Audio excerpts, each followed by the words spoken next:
Ron Howard's journey to fame began long before he could grasp its true meaning. Born on March 1, 1954, in Duncan, Oklahoma, Ron was thrust into the world of entertainment at an early age. His parents, actor Rance Howard and actress Jean Spiegel, balanced their careers with raising their son in an environment filled with creativity but also financial uncertainty. Ron made his first appearance on screen at just 18 months old in Frontier Woman. By the time most children were learning how to ride bikes, Ron was memorizing lines and performing on sets. His early years were a mix of wonder and isolation. He later described that time as a golden cage, where, despite being surrounded by adult actors and creativity, he often felt locked behind responsibilities he never chose. Becoming America's son. The impact of The Andy Griffith Show. At the age of 6, Ron Howard became an icon when he joined The Andy Griffith Show as Opie Taylor. This role quickly transformed him into America's idealized vision of innocence, with millions of viewers embracing him as the sweet, lovable child of Mayberry. However, behind the camera, his childhood was vastly different. Instead of playing outside, Ron would study between takes in a small room at Desilu Studios. His father, Rance, worked tirelessly to protect him from the pressures of fame, guiding him to remain authentic in his performances. Despite this support, Ron was forced to grow up quickly, a reality that would affect his emotional well-being for years to come. The public's perception of Opie, while heartwarming, only intensified the personal struggles that Ron would carry into his teenage years. The struggles of growing up in the spotlight. As Ron Howard entered his teenage years, the pressures of fame became harder to ignore. After the end of The Andy Griffith Show in 1968, he was still very much part of the public's eye. Yet, his life didn't mirror that of a typical teenager. School was split between traditional classrooms and the rush of filming, and he often found himself eating lunch not with other kids, but with actors like Andy Griffith and Don Knotts. By the time he was cast in The Music Man at just 8 years old, Ron was already dealing with the anxiety of performing. He struggled to keep up with a complex dance routine, but his fears were hidden behind his shy performance. This set the tone for the years ahead, as Ron's internal anxieties became a constant companion, even as he outwardly exuded confidence. Shifting from child star to teenager, the strain of Happy Days. By 1974, Ron Howard's career had reached another milestone with Happy Days, where he portrayed Richie Cunningham, the wholesome, dependable teenager. The character became synonymous with Americana, and Ron found himself once again trapped in a role that didn't reflect his own changing identity. As the world outside the show evolved, especially with the backdrop of the Vietnam War, Ron felt increasingly disconnected from his on-screen persona. He even went as far as writing a memo to ABC requesting a storyline that acknowledged the realities of the war, but his request was rejected. This growing frustration became a catalyst for a personal epiphany.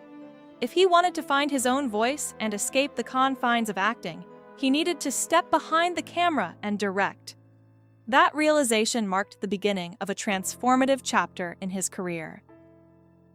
The freedom of directing.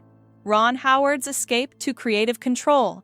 Ron Howard's shift from acting to directing came in 1977 when he was offered the chance to direct Grand Theft Auto. With a modest budget and a chaotic car crash comedy style, the film became an unexpected success, earning $15 million. More importantly, it gave Ron the creative control he had long desired. He had spent years feeling confined by the roles that defined his public image, but with directing, he found an outlet for his true creative instincts.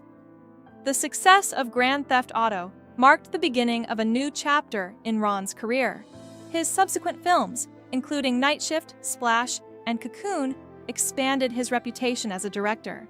However, with each new success came an increasing weight of expectations, both from Hollywood and from himself. The cycle of work and family. A struggle to find balance.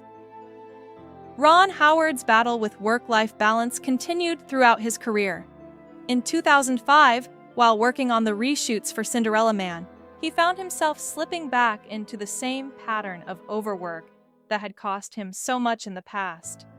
Sleepless nights and endless decisions took a toll on his personal life.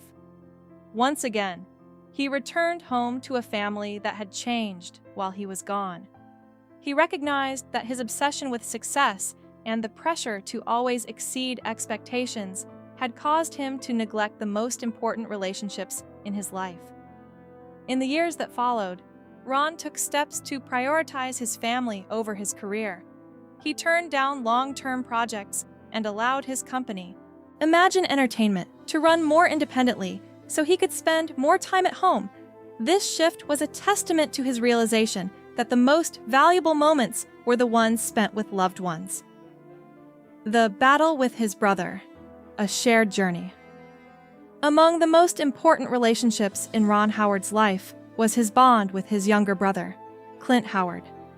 Clint, a well-known character actor, had been there for Ron during their shared childhood in Hollywood. They both grew up in a world of constant attention, where they learned early on to navigate the pressures of fame. However, Clint's adult years were marked by struggles with addiction, including cocaine and alcohol, which nearly led to his collapse. In 1990, Ron gave Clint an ultimatum: get help or lose the relationship forever. Clint chose rehab, and over the years, the brothers became closer, sharing their experiences in the memoir, The Boys. However, Ron now faces an even more terrifying challenge: Clint's serious health condition, one that has left Ron feeling powerless.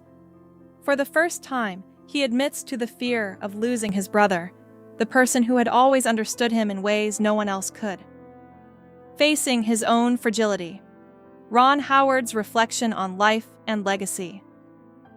As Clint Howard's condition worsened, Ron Howard was forced to confront his own fragility, something he had avoided for most of his life. The man who had spent decades navigating Hollywood with resilience and professionalism was now facing the reality of loss. Ron admitted that this crisis, more than any career setback, had shaken him to his core. He reflected on the memories of their shared childhood, where Clint was always by his side, a constant presence in the chaotic world of Hollywood. This situation forced Ron to reevaluate his priorities. He stepped back from long productions, turning down projects that required extended travel, and focused on spending time with his family. Ron realized that while he had spent his life telling other people's stories, he had neglected his own. Now, at 71 years old, he is learning that the greatest achievements mean little if the people you love are slipping away. The price of fame. Ron Howard's final confession. For fans, the revelation that Ron Howard had carried so much personal pain was a shock. The man who had inspired millions with his work had kept much of his struggle hidden for decades. But now, in his later years, Ron is finally speaking his truth. He admitted that while his legacy is marked by accolades and achievements, they mean little in comparison to the family moments he missed. His final confession, that he would give back every award and every film if it meant getting back the lost time with his children, reflects a profound shift in his perspective. The weight of fame, success, and perfectionism has taken its toll, and Ron Howard now understands that the most meaningful stories are the ones we live, not the ones we tell.